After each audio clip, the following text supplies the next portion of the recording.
Got badly hurt when the gift from China poured onto our shores, COVID. Remember I said it was the Wuhan lab? I never changed. It was the Wuhan lab. But other people said, oh, it's a cave from 2,000 miles away with bats. Then they blamed France. They blamed Italy. They blamed everybody. It ultimately came back to Wuhan, which is what I said. I never changed. Why do you keep calling this the Chinese virus? Why do you keep using this? Because it comes from China. Racist. It's not racist at all. No, not at all. It comes from China. That's why. Comes from China. I want to be accurate. We got badly hurt when the Alert, new evidence has just surfaced tying Dr. Anthony Fauci to the CIA's cover-up of COVID-19. Last week, a whistleblower claimed the CIA was paying people off to bury the lab leak theory. And now this, from the House committee investigating the pandemic origins. Quote, Dr. Fauci was escorted into Central Intelligence Agency, CIA headquarters, without a record of entry and participated in the analysis to influence the agency's review.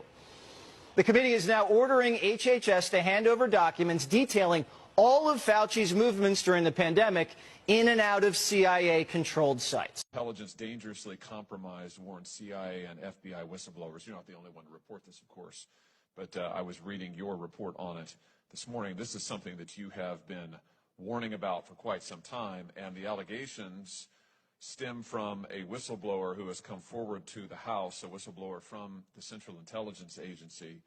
I have the letter, the relevant letter here from the House Oversight Committee. The whistleblower alleges that a CIA team was paid to change its assessment of the origins of COVID-19. Do I have that broadly correct? Is that your understanding of the report? Yes. This is obviously a bombshell report.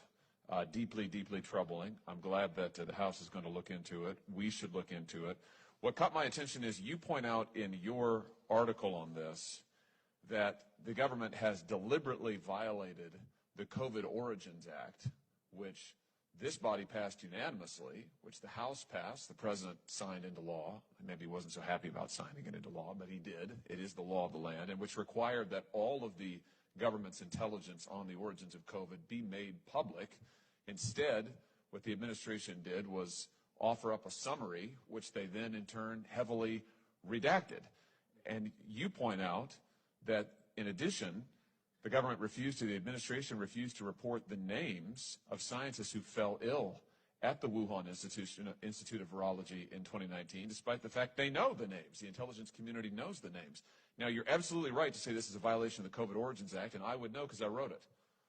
So I'm not very happy about the fact that this administration continues to flout, completely ignore public law passed, again, unanimously by the United States Senate. For what end, I can't tell. I can't figure out why in the world. I don't know what partisan game there is to it. Why in the world they want to lie to the American people. You conclude your article by saying the government has become extremely comfortable with lying to us.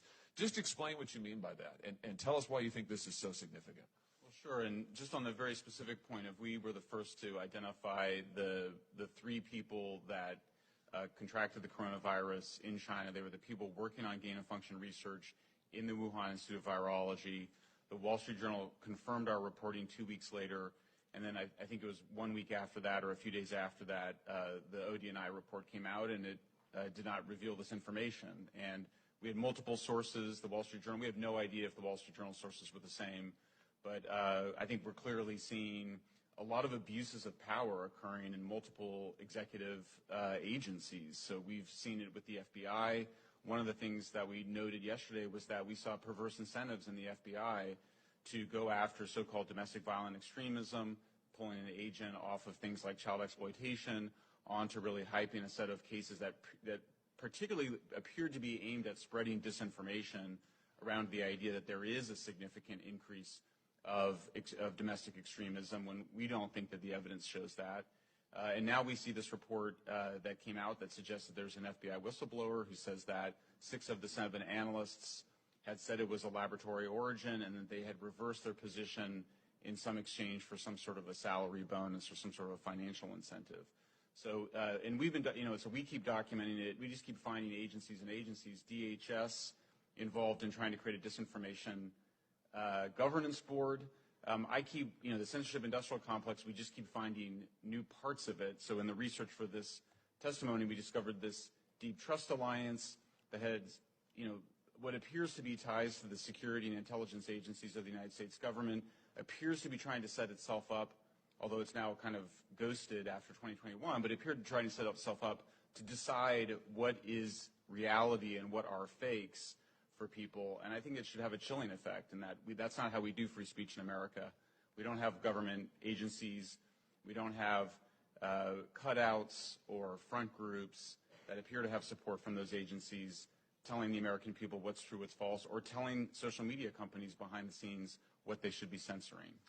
And just to that last point, we now know, thanks to the case Missouri versus Biden, that that's exactly what this administration, from the White House to the FBI to the State Department to the CDC to CISA, have all been meeting with the social media companies for years now, giving them direct commands about what to censor and take down, naming specific accounts and specific speech they want suppressed, threatening the social media platforms if they don't do it. And remarkably, and I'm quoting the court here, the Fifth Circuit Court of Appeals, and there's a huge evidentiary record. Everybody can go, don't take my word for it, go read the record. It's all on the record from the district court. What the Fifth Circuit said is, remarkably, the social media platforms all complied. All of them. They all agreed to be tools of the United States government and to censor what they were ordered to censor, to suppress the speech they were ordered to suppress. You're a journalist. Tell us about the threat to the First Amendment. And by the way, just for the record, I think it's important to establish, the Federal Court of Appeals said directly, in no uncertain terms, this was a clear violation of the United States Constitution. The First Amendment does not allow the federal government to use private companies to censor when they wouldn't be able to do it themselves. And that's exactly what this administration has done.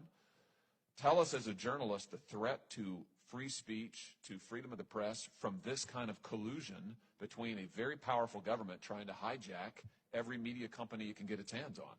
Well, sure. I mean, if you just start on the issue of the COVID vaccine, for example, public interest advocates spent a very long time trying to get requiring the pharmaceutical companies to list the side effects of their drugs in their advertisements.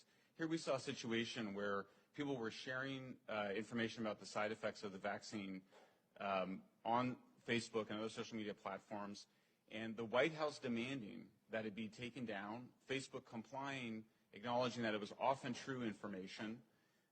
We also saw that Facebook's own internal research showed that actually it increases vaccine hesitancy when you censor those stories, that people, if they want to be comfortable with a new drug, they need to be able to talk it out a bit. So Facebook told the White House that actually it would backfire. The White House insisted. Facebook caved in because, according to the Facebook executive Nick Clegg, he said, well, we've got this other business that we need to do with the White House, which is the data flows, meaning we need the White House to help us negotiate with the Europeans to bring our data back to the United States.